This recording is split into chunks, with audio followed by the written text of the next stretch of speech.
আজকে আপনাদের সাথে মূলত কথা বলবো। আগামীকাল আপনারা জানেন যে মাননীয় প্রধান উপদেষ্টা সুইজারল্যান্ডের উদ্দেশ্যে যাত্রা করবেন ওয়ার্ল্ড ইকোনমিক ফোরামের উনি কনফারেন্সে ওখানে যোগ দেওয়ার জন্য।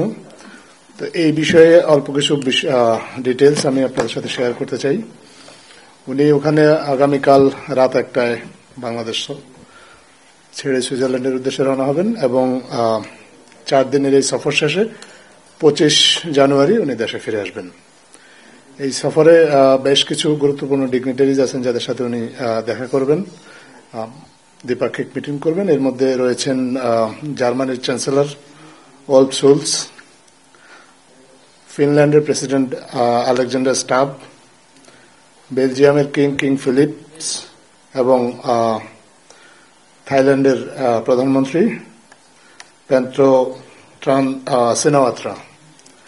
এই 4 জন সরকার এবং রাষ্ট্রপ্রধান ছাড়াও আরো বেশ কিছু গুরুত্বপূর্ণ ব্যক্তির সাথে উনি এখানে এবং বিজনেস লিডার তাদের সাথে মিটিং করবেন। এর মধ্যে আছেন শেখ লতিফা বিন মোহাম্মদ বিন রাশিদ আল মাকতুম, উনি দুবাইয়ের রুলার এবং সংযুক্ত আরব আমিরাতের প্রধানমন্ত্রী। ওনার কন্যা, একই সাথে উনি chairperson Dubai cultural arts and authority. European central ব্যাংকের প্রেসিডেন্ট ক্রিশ্চিয়ান লেগার্ডে তার সাথে মিটিং করবেন এবং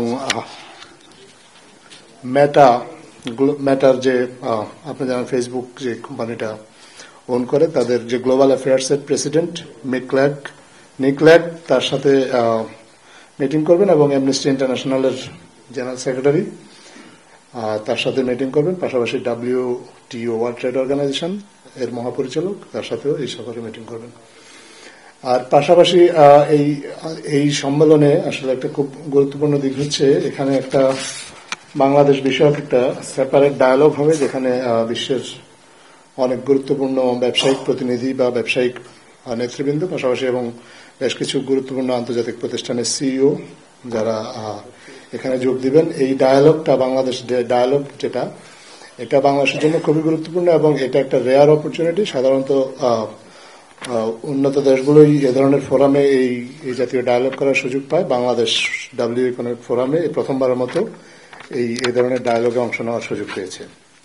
এই ডায়ালগটা আমরা আশা করি বর্তমান অন্তর্বর্তীকালীন সরকার আশা করে বাংলাদেশে বৈদেশিক বিনিয়োগ বৃদ্ধি এবং ইন্টারন্যাশনাল বিজনেস লিডারদের কনফিডেন্স বৃদ্ধির জন্য বাংলাদেশের প্রতি এই ডায়ালগটা এবং সামগ্রিকভাবে এই যে ওয়ার্ল্ড ইকোনমিক ফোরামের এই সফরটা এটা আমাদের জন্য সহায়ক হবে।